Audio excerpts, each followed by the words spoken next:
FLC is doing great work. First of all, dual enrollment.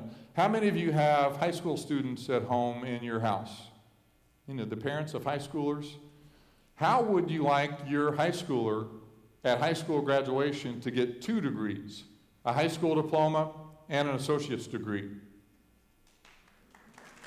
Very exciting, the possibility of dual enrollment. Instead of AP classes, and a lot of us as parents have written a lot of checks for AP exams, students taking AP classes that may or may not help them whenever they can continue their 4-year education. But dual enrollment has tremendous value, and with the focus on equity and the realization that here at Folsom Lake, you know that zip code, the color of the skin of our students, or their sexual orientation should not be their destiny. You know that making commitments to things like dual enrollment have a direct impact on advancing equity at Folsom Lake. So dual enrollment is an opportunity to do that. Second opportunity is open educational resources. How many of you are using some open educational resources in a class you teach? Many of you are. And the opportunities are immense. And one area we'll talk about is the zero-cost textbook, the zero textbook cost program. If you go on the schedule for Folsom Lake and our other colleges, there's a ZTC logo on classes that now have 0 textbook costs. And I want to be very clear that as someone who spent more than 10 years as a classroom instructor, I understand that the materials that our students use are really important, and that many of the textbooks you use, you've carefully chosen, and some of the supporting materials with the traditional textbook are very good for our students and also helpful for our faculty members. So I don't want you to leave with the impression, I think, that all of our classes can be or should be 0 textbook cost classes. But for those that can be, the benefits to our students are immense. And if you total just last year to this year, the estimated savings for our students from courses that have converted to 0 textbook cost, it's more than $500,000 across our district, and that is a number we should celebrate. $592,228 for courses that no longer have a textbook cost associated with it. Let's celebrate that tremendous contribution to our students.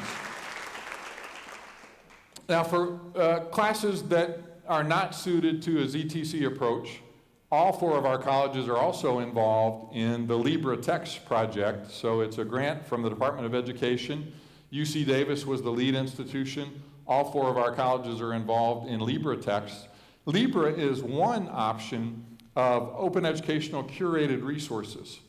And what that means is you can look at the class you're teaching and see what's available and whether you could pull together adequate resources for the class. Tuesday, I had a happy coincidence when I was at Sacramento City College. I was walking across campus and saw a man and a woman with a t-shirt that said LibreText, and they were carrying a box. So I stopped them and I said, I'm really interested in LibreText. Can you tell me a little bit about what you're doing and who you're with? And they said, who are you? And I explained why I was interested in open educational resources, and they opened the box and handed me this book. So this is a LibreText, and it's organic chemistry. How many of you have taken organic chemistry? If you would go online, as I did, and look at Amazon.com, the new price for an organic chemistry book, anybody want to guess what a new book is in organic chemistry? Somewhere between $200 and $300 for a new organic chemistry book. Using LibreText, a faculty member, Diane Bennett at Sacramento City College, has put together the entire OER textbook for organic chemistry. So what does this cost online? It's a 0 textbook cost. Or if you want the hard copy, what does this cost to print? $8 to $10. So you think about a book like this, there's a lot of content and a lot of weight to the book, but with the LibreText option, a student can buy this book in hard copy for $10 or use the online version for free. So Diane Bennett, one teacher, one class, one LibreText book, over 5 years, conservatively, that transition has saved her students more than $200,000 in one class. So I understand that the work is hard in making the transition to open educational resources, and I want to make a pledge to you that I will support you as individual faculty members or as departments if you need resources to help explore making that alternative. We will do everything we can to help you do that, because the savings involved is immense. And I look forward to hearing stories here at FLC. That was just serendipity that I ran into someone who handed me the book. I know there are success stories like that right here at FLC. Please let me know about those so I can share those success stories. The potential for our students is just amazing to be reducing the cost to students through open educational resources. So, dual enrollment, exciting opportunity. Open educational resources, very exciting. The third is online education, and I absolutely want to celebrate the leadership of FLC in online. One example, it's not the only one, but I know Paula Haug and her colleagues in communications were the first and now only so far to offer online public speaking. So thank you for that courageous leadership. We know that more and more students are interested in online courses. And earlier I talked about how our colleges are funded. It's still 90% based on enrollment and 10% on incentives for other outcomes for our students. Online education continues to grow, not just at FLC, not just at Los Rios, but across the state and across the country. So overall, you might be surprised to know that students who are taking only on-ground courses, so the students who are only coming to Folsom Lake physically for all their classes across our district, students taking on-ground only classes, the number is down 5.4%. That's a pretty significant drop just from last year to this year. So the number of students taking only on-ground classes down more than 5%. If our overall enrollment was down 5%, since 90% of our funding is based on how many students we serve, we would not be having the exciting convocation we are today, celebrating retro checks and ongoing salary increases, because the resources that we have to put our people first would be substantially reduced. The reason that we are not having that discussion is because the number of students who are taking only online courses is way up by more than 12%. So online enrollment continues to grow. And where is Melanie Dixon, our Associate Vice Chancellor? Melanie, what did you say? Students are voting with their Students are voting with their fingers as far as classes they're taking online, so more and more students are choosing to take all of their courses online. When you think about the students we're serving online, this again is very much an equity issue. So what would you think in terms of gender? Are more of our online students women or men? How many of you think more men are taking online courses than women? Many more women are taking online courses than men. So more than 2/3 of our online-only students are female. Another myth that persists is that online courses are of less interest to students of color, and just one data point that underlines that that's not true.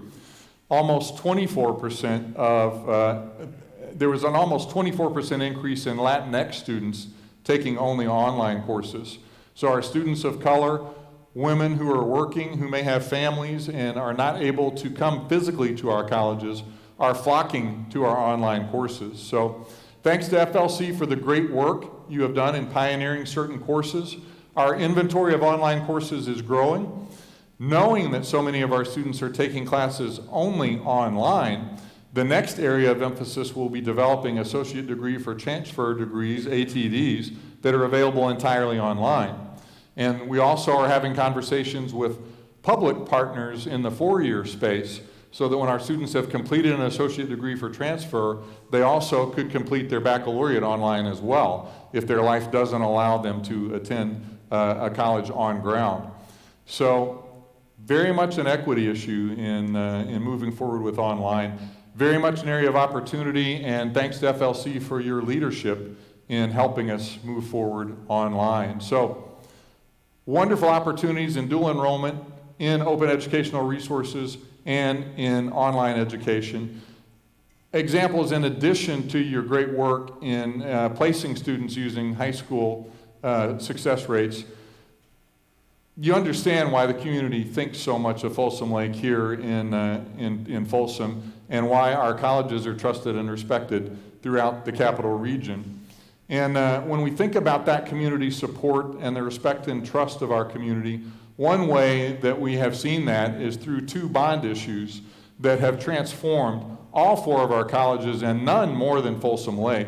Before our 2002 bond issue and then our 2008 bond issue, some of you have been here from the beginning when we had portable buildings here in Folsom, and now, because of the trust our community placed in us in approving bond issues, we have this awesome space where we are now and this awesome college. Isn't this an incredible place, an incredible space to work here at Folsom Lake?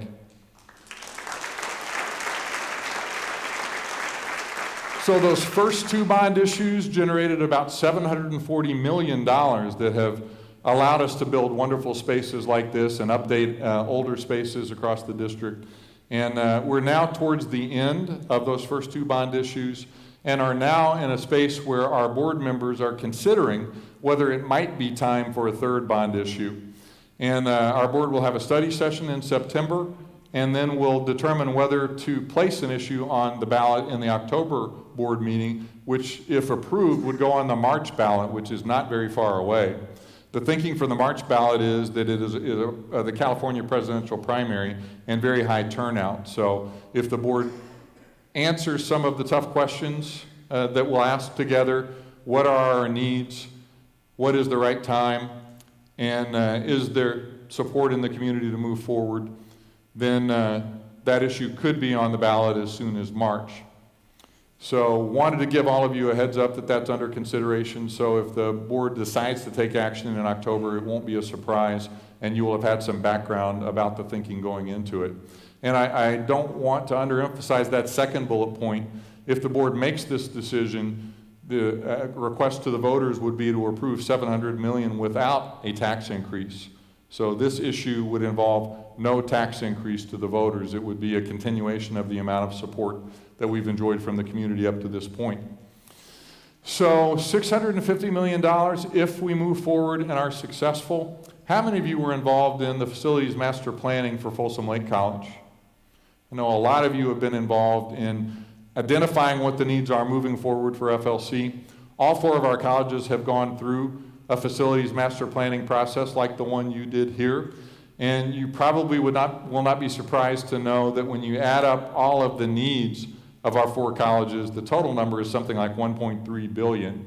So even if we place an issue on the ballot and are successful, we will have to thoughtfully evaluate the priority of needs across the district. And we have a good track record of working together to identify the most pressing capital needs and the timing to meet that. But if we are in a scenario where the bond is approved, all of our colleges will have a major signature project that would be a part of our capital plan moving forward. So that's an example of how our community has supported us through the local bonds. We have also had great support from both our governor and our legislature. And one of the really good days I had this summer was a Sunday where we had a $100 million day among our 4 colleges. How many of you have had a $100 million day? Maybe not personally, but all of you shared that $100 million day because I received the word that Governor Newsom was releasing state bond funds. And across the state, our share was $100 million. And a big chunk of that will benefit FLC in the new classroom building that now we can move forward. We were awaiting whether those state matching bond funds would be available, and now they are. So let's give a round of applause to Governor Newsom and the legislature.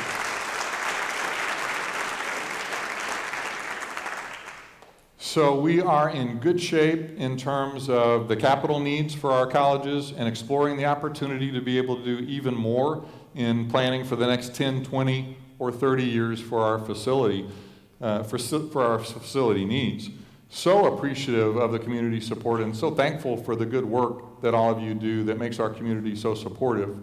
Another way that our community has demonstrated their support for our work is through the Los Rios Promise program.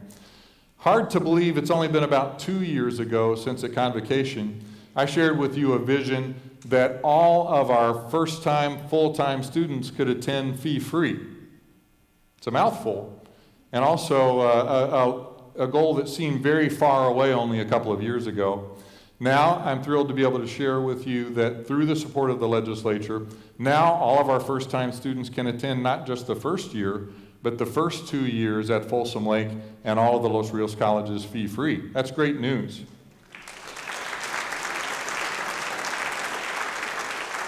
So as we work with our partners in the private sector, the dollars we raise can go directly towards other important needs that our students have, including food insecurity, housing, childcare, and other very pressing needs. So we had a wonderful announcement last month that 4 major partners in the community, Sutter Health was our lead investor, and also Safe Credit Union right here in Folsom, VSP, and also Wells Fargo stepped up and have pledged $750,000 to our Promise program. Wonderful news. And that's just the beginning. We are asking other partners in the community how they can help with the Promise program.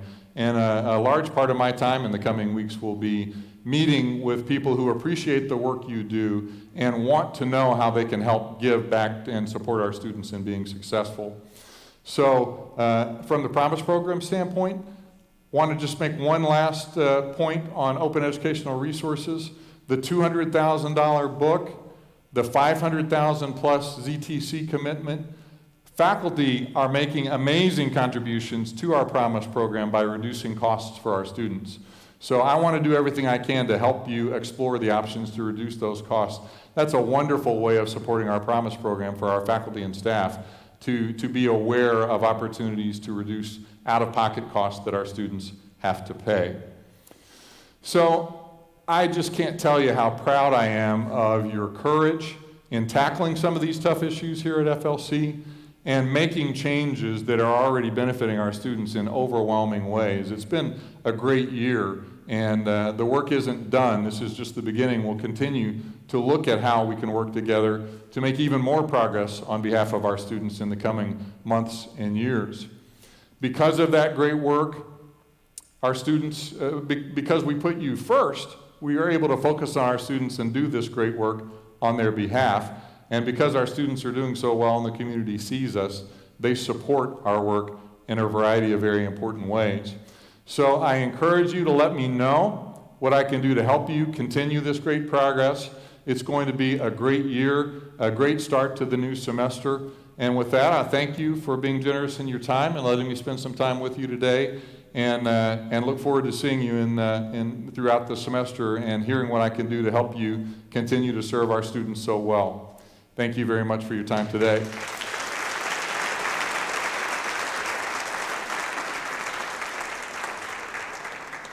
Thanks, Whitney. Thanks again to Chancellor King.